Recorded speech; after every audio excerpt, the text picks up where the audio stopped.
Защо се смееш сега? Ти си ми на гости, като си на гости, сега не искам мусака. Нали? Бях приготвила едни други песни, нали? Чакай сега, други песни. Карай, Виж сега, то тръгна. Не се казва карай, а просто тръгва нататъка и аз искам тая. Не казва Любе лека нощ, е велика песен. Искаш ли да ти акомпанират или искаш сама да изпееш? За мен е много важно. Евгений? Да, естествено, че с музика... Не, както...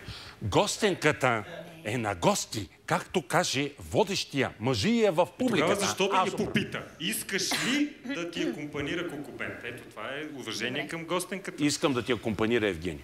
Добре. Само Евгений. Само Евгений. И аз така. Да, само ти, Евгений. Почитам, благодаря.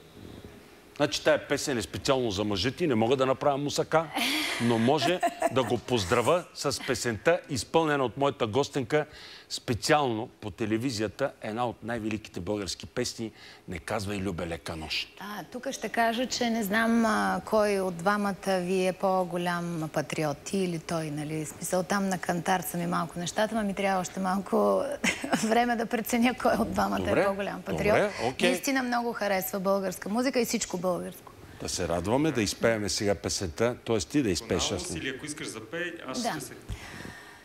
Не казвай Любе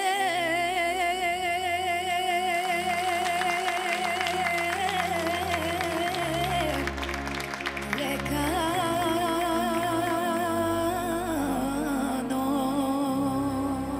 нощ.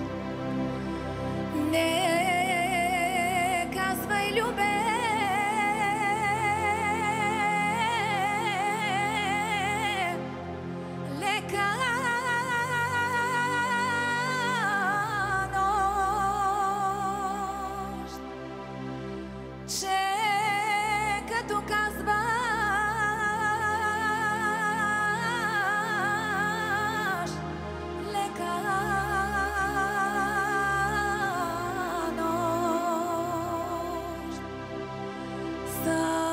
пробождаш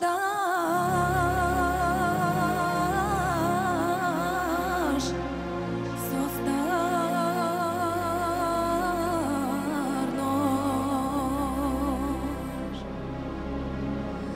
че като казваш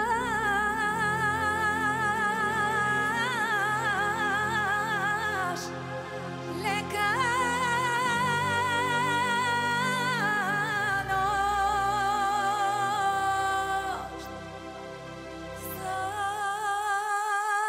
пробождаш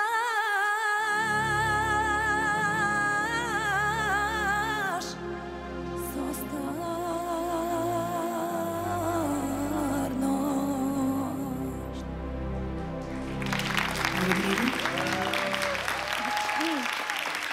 Съжалявам, ако малко съм пресипнала. Нищо, то е много красиво, самата емоция, както обявих преди да влезеш, а пък другото е само средство.